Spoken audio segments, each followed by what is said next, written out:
ஆண்டவராகிய இயேசு கிறிஸ்துவின் இனிய நாமத்தினாலே உங்கள் யாவரையும் நான் அன்போடு வாழ்த்துகின்றேன், வரவேற்கின்றேன். இறைவேண்டல் செய்வோம். தாயும் தந்தையுமாகிய நல்ல கடவுளே, நல்ல நேரத்திற்காக நாளுக்காக உங்களுக்கு நன்றி செலுத்துகிறோம் சுவாமி. இந்த லெந்து காலங்களிலே திருப்பாடல் ஆண்டவரே 32 குறித்து நாங்கள் சிந்திக்க இருக்கிறோம். இதிலே ஆண்டவரே பாவத்திலிருந்து மன்னிப்பை கொடுத்து மகிழ்ச்சியை கொடுத்து நன்றி செலுத்த வைத்திருக்கிறீர். அதுக்காக நன்றி செலுத்துகிறோம். நாங்கள் ஆண்டவரே இதை கேட்டுக்கொண்டிருக்கிற ஒவ்வொருவரையும் கூட ஆண்டவரே நீர் பாவத்திலிருந்து மன்னித்து மகிழ்ச்சியை கொடுத்து ரட்சிக்க வேண்டுமாய் இடம் அன்றாடுகிறோம். இவை அனைத்தையும் எங்கள் மீட்பர் ரட்சகருமாகிய இயேசு கிறிஸ்துவின் மூலம் வேண்டிக் கொள்கிறோம் எங்கள் அன்பின் கடவுளே, ஆமீன். ஆண்டவராக இயேசு கிறிஸ்துவின் இனிய நாமத்தினாலே மீண்டும் ஒரு முறை உங்களை அன்போடு நான் வாழ்த்துகின்றேன், வரவேற்கின்றேன்.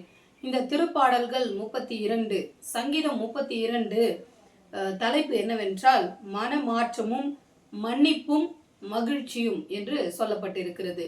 இந்த 32வது திருப்பாடலிலே 11 திருமொழிகள் அடங்கி இருக்கிறது. இந்த 11 திருமொழிகளை 6 பிரிவுகளாக பிரிக்கின்றார்கள்.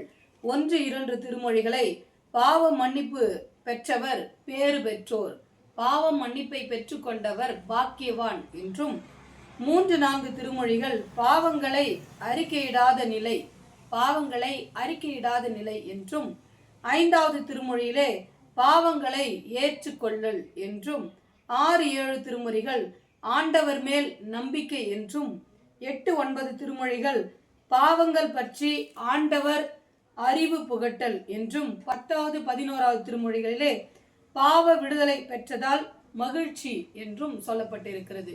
இந்த 11 திருமொழிகளிலும் ஒரு அடியவர் தான் செய்த பாவத்தை கடவுளிடத்திலே அறிக்கை செய்து மன்னிப்பை பெற்றுக்கொண்டு மகிழ்ச்சியோடு கடவுளுக்கு நன்றி சொல்லுகின்றதாக இந்த திருமொழிகள் அமைந்திருக்கிறது. இதனுடைய பின்னணியத்தை பார்க்கும் பொழுது தவ காலத்தில் பாடப்படுகிற திருப்பாடல்களில் இது 2வது திருப்பாடல் என்று சொல்லுகிறார்கள். இந்த லெந்து காலத்தில் பாடப்படுகிற சங்கீதங்களில் இது 2வது சங்கீதம். இது எதெல்லாம் என்று பார்க்கும் பொழுது 6வது சங்கீதம், 32வது சங்கீதம், 38வது சங்கீதம், 51வது சங்கீதம், 102வது சங்கீதம், 130வது சங்கீதம், 143வது சங்கீதம். இந்த எல்லா திருப்பாடல்களுமே லெந்து காலங்களில் பாடப்படுகிற பாடலாக இருக்கு. இந்த திருப்பாடலிலே 3 முக்கியமான அழுத்தங்கள் சொல்லப்படுகிறது. இறைவனிடம் தம் பாவத்தை சொல்லிவிடல், 2வதாக இறைவனிடம் பாவத்திற்கு மன்னிப்பு பெற்று, 3வதாக மகிழ்ச்சியோடு நன்றி சொல்லுவது. இதுதான் இந்த பாடலுடைய அழுத்தமாக இருக்கிறது.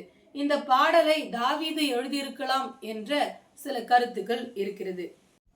இந்த பாடலை குறித்து புனித அகுஸ்தினார் சொல்லும் பொழுது இந்த பாடலை தன்னுடைய படுக்க அறையிலே எதிர்ப்புறம் இருக்கின்ற சுவற்றிலே இந்த பாடலை எழுதி வைத்து தினந்தோறும் இரவில் அதை வாசித்து அழுதுவிட்டு உறங்குவாராம். ஏனென்றால் நீ பெற வேண்டிய அடிப்படை அறிவு நீ பாவி என்று உணர்வதே, நீ பெற வேண்டிய அடிப்படை உணர்வு நீ பாவி என்று உணர்வதே என்று சொல்லுகின்றார். இந்த 32வது திருப்பாடலோடு 51வது திருப்பாடலை நாம் ஒப்பிட்டு பார்ப்பது சிறப்பாக இருக்கும். ஏனென்றால் 51வது திருப்பாடலிலே பாவ மன்னிப்புக்காக வேண்டுகின்ற மன்றாடுகின்ற ஒரு பாடலாக அது அமைந்திருக்கிறது. இந்த 32வது திருப்பாடல் தாம் பாவ மன்னிப்பை அடைந்ததை எண்ணி நன்றி பாடல் பாடுவதாக இந்த திருப்பாடல் அமைந்திருக்கிறது.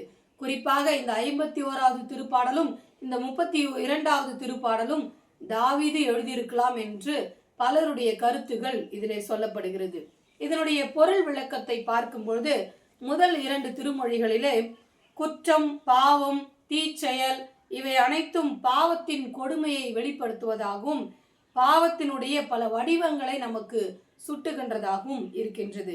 இதில் வருகின்ற மன்னிக்கப்பட்டதோ மறைக்கப்பட்டதோ எண்ணவில்லையோ என்ற வார்த்தைகள் எல்லாம் கடவுள் நம்மை நினைத்திருக்கிறார் என்பதையும் நம்மை நினைத்து நம்மை பாக்கியவான்கள் என்று ஆசி வழங்குவதையும் குறிக்கின்றதாக இருக்கிறது. இந்த திருமொழிகளை நான் வாசிக்கின்றேன். எவனுடைய மீறுதல் மன்னிக்கப்பட்டதோ எவனுடைய பாவம் மூடப்பட்டதோ அவன் பாக்கியவான் என்று சொல்லி நிறைவு பெறுகிறது இந்த திருமொழி.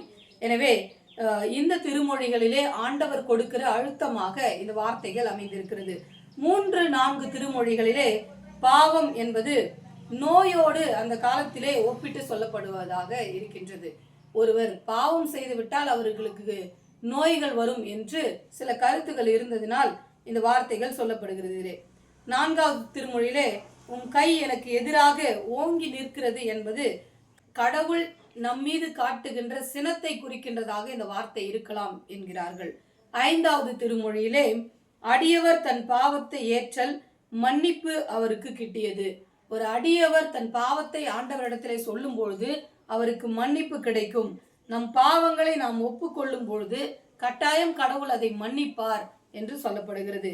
6வது திருமொழியிலே உம் அன்பர் என்பது ஹசித் என்கின்ற எபிரேய சொல் உடன்படிக்கைக்கு உரிய மக்களை குறிப்பதாக இருக்கின்றது.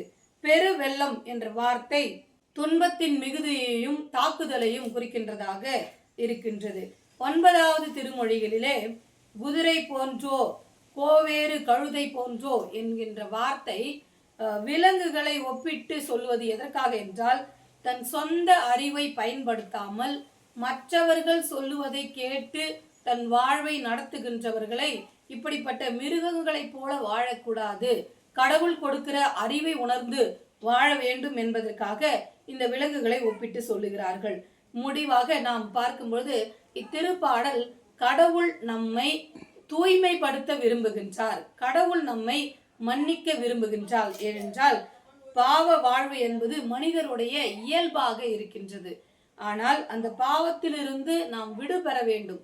விடுபெறும் பொழுதுதான் நம் மகிழ்ச்சி வாழ்வை வாழ முடியும் என்பதற்காக தான் கடவுள் நம்முடைய பாவங்களை நம்மை அறிக்கை செய்ய சொல்வதாக இருக்கின்றது.